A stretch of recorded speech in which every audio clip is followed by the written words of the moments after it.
Shalom, selamat pagi jemaat yang diberkati oleh Tuhan. Mari bersama dengan saya menyiapkan hati untuk menerima kebenaran firman Allah. Nyanyikan pujian berikut, naikkan syukur kepada Tuhan. Haleluya. Ku naikkan syukurku buat hari yang kau beri. Tak habis-habisnya kasih dan rahmat-Mu, selalu baru dan tak pernah terlambat pertolongan-Mu. Besar setiamu di sepanjang hidupku. Terima kasih untuk hari yang baru yang Bapa berikan kepada kami. Kami akan mendengarkan kebenaran firman Tuhan, mengurapi hamba-Mu dan semua kami. Dalam nama Yesus kami berdoa. Haleluya. Amin. Puji Tuhan. Saudara diberkati oleh Tuhan, pada pagi hari ini kita akan mendengarkan kebenaran firman Allah, yaitu menerima pertolongan Tuhan. Kita akan membaca Alkitab kita di dalam Matius 6 ayat 27, menerima pertolongan Tuhan. Mari kita membaca dalam Matius 6 ayat yang ke-27. Demikian firman Allah berkata, siapakah di antara kamu yang karena kekhawatirannya dapat menambahkan sehasta saja pada jalan hidupnya? Bapak Ibu yang diberkati oleh Tuhan Yesus Kristus, firman Allah berkata satu hasta. Satu hasta itu kurang lebih 45 cm dan kurang lebih satu langkah orang dewasa. Kita tidak dapat menambah satu langkah saja perjalanan hidup kita kalau tidak diizinkan oleh Tuhan. Jadi kekuatan hidup ini datang dari Tuhan. Kekuatan hidup kita bersumber dari Tuhan. Bapak Ibu, pekerjaan, pendidikan, kesehatan kita, kehidupan keluarga kita, pelayanan kita, keberadaan kita, semua hanya datang dari Tuhan. Kalau Tuhan izinkan, maka kita tetap akan ada. Itu sebabnya firman Allah berkata, jangan khawatir. Ya, dengan kekhawatiran kita tidak bisa merubah situasi. Kekhawatiran tidak bisa membuat hidup menjadi baik, tapi kekhawatiran membuat hidup menjadi buruk. Mari lewati hari ini dengan belajar melakukan apa yang Tuhan mau. Bapak Ibu sekalian, menerima pertolongan Tuhan. Kita kemudian akan membuka Alkitab kita saat ini dalam Markus 5. Kita akan belajar dari kisah mengenai seorang anak Tuhan yang sakit, namun kemudian Tuhan menyatakan pertolongannya. Di dalam Markus pasal yang kelima mulai ayat yang ke-25. Demikian firman Allah. Adalah di situ seorang perempuan yang sudah 12 tahun lamanya menderita pendarahan. Ia telah berulang-ulang diobati oleh berbagai tabib sehingga telah dihabiskannya semua yang ada padanya, namun sama sekali tidak ada faedahnya. Malah sebaliknya, keadaannya makin memburuk. Jemaat yang diberkati oleh Tuhan, kita lihat di sini bahwa ada seorang yang sakit. Firman Allah berkata bahwa sakit pendarahan yang dialaminya sudah 12 tahun. Dan tidak ada seorang tabib pun atau dokter atau tenaga medis yang dapat menyembuhkannya. Ada banyak orang yang hari-hari ini sedang berjuang, bergumul untuk sakit penyakit yang dia hadapi. Bapak Ibu sekalian, ketika kita diizinkan Tuhan untuk menghadapi penyakit, maka saudara dengar baik-baik, saudara masih punya kesempatan untuk menerima pertolongan Tuhan. Sebagaimana Yesus pada 2000 tahun yang lalu menjamah dan menyembuhkan seorang perempuan yang sakit selama 12 tahun, maka kuasanya tidak berubah. Dia sanggup untuk menolong kita. Mari kita lihat firman Allah berkata, semua yang ada padanya sudah habis. Uang dipakai untuk berobat, tetapi tidak ada kemajuan sama sekali. Uang tidak dapat membeli kesehatan. Itu sebabnya kita perlu sekali untuk dekat dengan Tuhan. Kita perlu sekali untuk belajar mengandalkan Tuhan dalam hidup kita. Sebab ketika kita ada bersama dengan Tuhan, maka Tuhan dapat menolong saudara dan saya. Di dalam ayat yang ke-27 firman Allah berkata berikut, dia sudah mendengar berita-berita tentang Yesus, maka di tengah-tengah orang banyak itu ia mendekati Yesus dari belakang dan menjamah jubahnya. Sebab katanya, asalku jamah saja jubahnya, aku akan sembuh. Seketika itu juga berhentilah pendarahannya dan ia merasa bahwa badannya sudah sembuh dari penyakitnya. Bapak Ibu, perempuan ini seolah-olah tidak punya pengharapan. Ya, dia memiliki penderitaan atas fisiknya.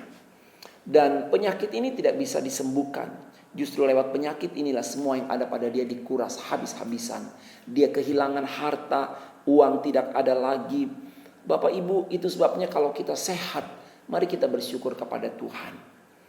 Hati yang gembira adalah obat yang manjur. Itu sebabnya mari kita bersuka cita hari-hari ini. Yang menjadi alasan sukacita kita adalah oleh karena kita ada di dalam Tuhan. Ya. Dan kemudian penderitaan yang dia hadapi bukan hanya penderitaan fisik, tetapi kita tahu tadi materinya habis, terkuras habis-habisan. Dan bukan hanya itu, tahukah Bapak Ibu, ketika wanita ini hidup, maka ketika seorang mengalami sakit seperti yang dialami oleh perempuan ini, itu sakit pendarahan, maka dia dianggap sebagai orang yang najis. Dia harus diisolasi. Dan keadaan hidup terisolir ini merupakan satu beban yang begitu besar, penderitaan yang begitu besar. Bapak Ibu, pada beberapa waktu yang lalu ada seorang yang sakit terkena COVID dan dia harus diisolasi. Dan orang ini begitu down, begitu jatuh mentalnya. Karena memang tidak nyaman ketika kita dipisahkan. Hubungan kita dengan orang lain, bahkan dengan keluarga terputus, dengan orang-orang yang kita kasih terputus. Dan ketika seseorang harus dipisahkan, disendirikan dari yang lainnya, maka ini pukulan yang sangat berat bagi orang itu. Dan ini yang dialami oleh perempuan yang sakit selama 12 tahun. Tetapi firman Allah berkata, kemudian terjadilah sesuatu yang luar biasa. Bapak Ibu, firman Allah yang sudah kita baca berkata bahwa perempuan ini sudah mendengar berita tentang Yesus. Ya, dia sudah mendengar berita-berita tentang Yesus. Dan berita-berita tentang Yesus ini membangkitkan iman di dalam hatinya. Pada zaman ketika perempuan itu hidup, belum ada Alkitab seperti yang kita punya pada saat ini. Dan pada waktu itu hanya bisa mendengar lewat uraian khotbah oleh para imam, ya, di sinagog, tempat di mana mereka beribadah. Dan perempuan ini sudah mendengarkan firman Tuhan. Itu sebabnya kita yang sudah memiliki anugerah Alkitab ini, mari kita baca dengan sungguh-sungguh. Kita nikmati setiap perkataan Tuhan. Sebab perkataan Tuhan itu adalah perkataan-perkataan yang menghidupkan kita. Yang memberi penghiburan, memberi nasihat dan memberi kekuatan. Bahkan mendatangkan mujizat bagi kita. Dan perempuan ini sudah mendengar berita tentang Yesus. Sudah mendengar kabar tentang Yesus, sudah mendengar berita-berita tentang Tuhan. Bapak Ibu Saudara sekalian, ketika saudara mendengar berita-berita buruk pada hari-hari ini, ketika saudara merasa tidak mampu lagi menghadapi kehidupan saudara, maka marilah dengar berita dari surga, ya. Buka pendengaran saudara lebar-lebar, dengar berita dari sorga. Baca Alkitab saudara, himpun kekuatan, biar iman saudara bertumbuh di dalam Tuhan. Dan kemudian dikatakan bahwa setelah dia mendengar berita-berita tentang Yesus, dalam ayat yang ke-28, sebab katanya, asalku jamah saja jubahnya, aku akan sembuh. Seketika itu juga berhentilah pendarahannya dan ia merasa bahwa badannya sudah sembuh dari penyakitnya. Bapak Ibu yang diberkati oleh Tuhan, perempuan ini yang pertama sudah mendengar berita tentang Yesus, baca firman Tuhan, ya. Dan kemudian yang kedua, dia datang, dia punya inisiatif untuk mencari Yesus. Puji Tuhan. Bapak Ibu, mari kita membuka Alkitab kita di dalam Mazmur pasal yang ke-107 ayat yang ke-20. Demikian Mazmur 107 ayat yang ke-20 berkata, disampaikannya firman-Nya dan disembuhkannya mereka, diluputkannya mereka dari liang kubur. Yang pertama, mari miliki firman Allah. Baca firman agar itu menumbuhkan iman. Dan firman ini pun adalah cara Allah untuk menyembuhkan saudara dan saya. Allah harus menyampaikan firman, dan setelah itu baru dia menyatakan mujizatnya. Amin. Amin. Hargai firman Tuhan, siapapun yang menyampaikan itu, terima dengan iman. Bapak ibu saudara sekalian, ketika saudara merasa lemah, tidak berdaya, maka makanlah firman Allah. Karena firman itu akan memberi kekuatan bagi saudara dan saya. Dan ini yang sudah dialami oleh sang perempuan yang sakit ini. Dia mendengar berita-berita sorgawi, berita-berita tentang Yesus. Dia mendengar kabar tentang Tuhan. Dan yang kedua, kita sudah baca tadi, dia pergi menjumpai Yesus. Dia menghampiri Yesus. Bapak Ibu, mari kita membaca dalam Amos 5 ayat yang ke-6. Ya, Amos 5 ayat yang ke-6, demikian firman Tuhan berkata, carilah Tuhan, maka kamu akan hidup. Perempuan ini menggenapi apa yang tertulis, tersurat di dalam Amos 5 ayat 6. Cari Tuhan, maka kamu akan hidup. Dia mencari Yesus. Dan apa yang terjadi? Dia menerima kehidupan yang sesungguhnya. Bapak Ibu, tubuhnya disembuhkan. Dan bukan hanya tubuhnya disembuhkan. Mari kita baca Markus 5 selanjutnya. Ketika dalam ayat 30, ketika Yesus mengetahui bahwa ada yang menjamah dia, pada ketika itu juga Yesus mengetahui bahwa ada tenaga yang keluar dari dirinya. Lalu ia berpaling di tengah orang banyak dan bertanya, siapa yang menjamah jubahku? Murid-muridnya menjawab, engkau melihat bagaimana orang-orang ini berdesak-desakan denganmu, dan engkau bertanya, siapa yang menjamah aku? Lalu ia memandang sekelilingnya untuk melihat siapa yang telah melakukan hal itu. Perempuan itu yang menjadi takut dan gemetar ketika mengetahui apa yang telah terjadi atas dirinya, tampil dan tersungkur di depan Yesus dan dengan tulus memberitahukan segala sesuatu kepadanya. Ayat 34, maka katanya kepada perempuan itu, hai anakku, imanmu telah menyelamatkan engkau, pergilah dengan selamat dan sembuhlah dari penyakitmu. Bapak Ibu yang dikasih oleh Tuhan Yesus Kristus, ketika dia menjamah Yesus, ketika dia datang kepada Tuhan, maka dia mengalami kesembuhan. Dan saya katakan tadi bukan hanya kesembuhan fisik, tapi Yesus berkata, pulanglah dengan selamat dan sembuhlah dari penyakitmu itu. Imanmu telah menyelamatkan engkau. Bapak Ibu, sekalipun kita ada di tengah-tengah masa yang tidak menentu, hari-hari yang menakutkan, tapi jangan fokus kepada hari-hari itu yang menakutkan. Fokuslah kepada Yesus, sang sumber pertolongan. Bapak Ibu, dengar baik-baik. Baca Alkitabmu. Nikmati setiap perkataan. Bangun imanmu. Ketika saudara membaca Alkitab, saya percaya Allah akan merestorasi hatimu menjadi bejana yang bersih. Dan dari situlah akan mengalir air kehidupan. Dan engkau akan dipuaskan. Yang kedua, cari Tuhan. Beribadah dengan sungguh-sungguh. Berdoa. Ikuti ibadah meskipun secara online. Kalau di gereja ibadah sudah dibuka, pergilah mencari Tuhan. Jangan takut.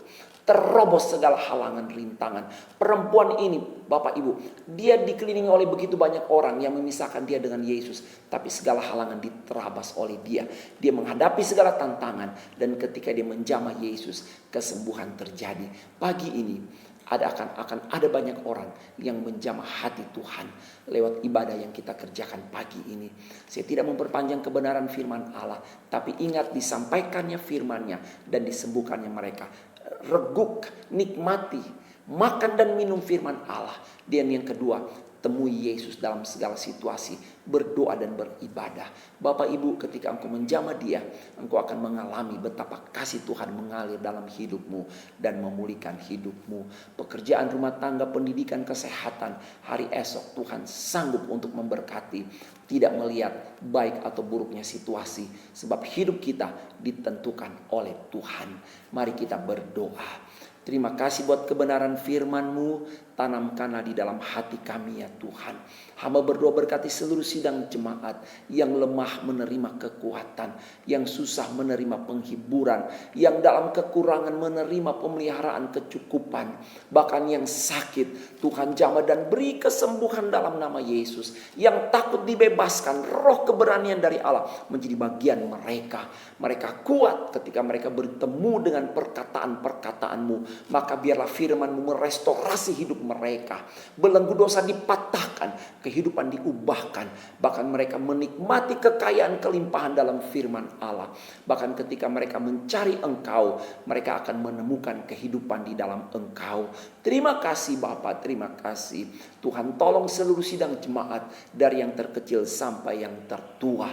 Beri sukacita, karena sukacita dari Tuhan itu kekuatan kami. Dan hati yang gembira menjadi obat yang memulihkan hidup kami.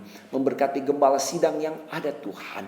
Urapan baru, umur panjang, kesehatan, pemeliharaan, mujizat dalam nama Yesus dialami oleh hamba-Mu. Dan itu membawa seluruh sidang jemaat semakin mengasihi Tuhan. Staf gembala, hamba-hamba Tuhan, pelayan, diaken diberkati oleh Tuhan. Berkati Indonesia, provinsi di mana kami tinggal, kota Malang di mana kami ada. Baik-baik oleh anugerah Tuhan. Lalukan wabah pandemi, kami mohon, kami berdoa di dalam nama Yesus. Kalaupun terjadi, kami tahu Tuhan punya maksud baik di dalamnya untuk membawa kami semakin dekat dengan Engkau. Engkau lebih besar dari sakit penyakit. Engkau lebih besar dari segala ancaman tantangan yang ada. Engkau sanggup meneduhkan badai, Engkau sanggup meneduhkan lautan dan angin. Engkau sanggup memelihara dan menenangkan hidup kami. Terima kasih, berkati Bapak Presiden Jokowi, jajaran Menteri Kabinet, seluruh dokter, perawat, begitu juga TNI, Polri. Tuhan berkati. Terima kasih untuk hari ini. Kami akan masuki bersama dengan Tuhan.